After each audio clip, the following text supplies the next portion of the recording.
دوستوں آپ لوگ فرعون کے بارے میں تو جانتے ہی ہوں گے۔ فرعون مصر کے بادشاہوں کا لقب ہوا کرتا تھا، جو کہ 3 یا 4 ہزار سال پہلے مصر کے بادشاہ تھے۔ آخری فرعون کا مقابلہ اللہ کے نبی حضرت موسیٰ علیہ السلام سے ہوا اور وہ دریائے نیل میں ڈبو دیا گیا اور یہاں پر آ کر کے فرعونی بادشاہت کا خاتمہ ہو گیا۔ دوستوں ویسے تو فرعون 3000 سال پہلے دریائے نیل میں ڈبویا گیا تھا، لیکن اس کی لاش 20ویں صدی عیسوی میں دریائے نیل سے باہر نکلی اور حیرت کی بات یہ تھی کہ اس کی لاش کی ایک بھی ہڈی الگ نہیں تھی، یہاں تک کہ اس کے سر کے بال بھی صحیح سلامت تھے، صرف اس کے جسم کا گوشت اتر گیا تھا۔ اس کے بعد اس کی لاش پر ریسرچ اور اسکیننگ کے بعد یہ بات سامنے آئی کہ یہی لاش فرعون کی ہے۔ دوستو فرعون کی لاش اللہ کے خدا ہونے اور اسلام کے سچا دین ہونے پر بہت بڑی دلیل ہے، کیونکہ جب فرعون کی لاش دریائے نیل سے باہر نکلی بھی نہیں تھی، اس سے پہلے ہی قرآن میں فرعون کی لاش کے صحیح سلامت ہونے کے بارے میں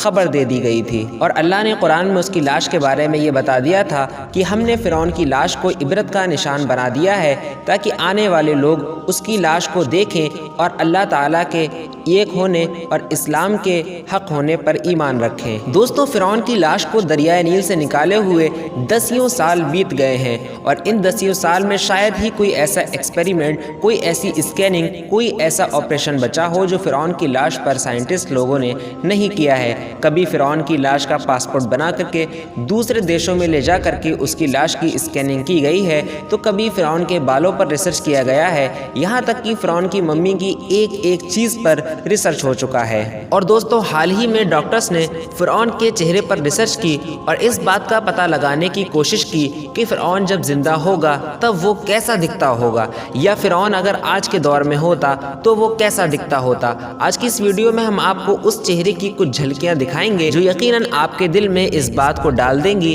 کہ اللہ تبارک و تعالیٰ اپنے دشمنوں کو یقیناً دنیا کے لیے عبرت بنا کر کے چھوڑتا ہے۔ دوستو فرعون کے چہرے کو جب اسکین کیا گیا تھا تو اس کی لاش پر ہڈیوں کے علاوہ کچھ بھی نہیں تھا، یعنی کہ اس کی ممی کے لحاظ سے اس کے چہرے کو اسکین کیا گیا تھا۔ تو پہلے اس کے بڑھاپے کی شکل کو اسکین کیا گیا، یعنی کہ فرعون جب بوڑھا دکھتا ہوگا تو وہ کیسا ہوگا، اور اس کے بعد اس کی جوانی کے، پھر اس کے بچپنے کے چہرے کو بھی اسکین کیا گیا۔ ہم آپ کے سامنے وہ سارے ہی امیجز لا رہے ہیں جو کہ فرعون کے چہرے کی اسکیننگ سے رزلٹ میں آئے تھے، اور اس سے یہ پتہ لگا تھا کہ فرعون حقیقت میں کیسا دکھتا ہوگا۔ دوستو واضح رہے کہ فرعون کسی خاص بادشاہ کا نام نہیں، بلکہ یہ مصر کے بادشاہوں کا لقب ہوا کرتا تھا۔ جس طریقے سے چین کے بادشاہ کو خاقان، روم کے بادشاہ کو قیصر اور ایران کے بادشاہ کو کسریٰ کہا جاتا تھا، اسی طریقے سے مصر کے بادشاہ کو فرعون کہا جاتا تھا۔ اور مصر کے میوزیم میں ایک فرعون کی لاش موجود نہیں، بلکہ بہت سارے بادشاہوں کی لاشیں موجود ہیں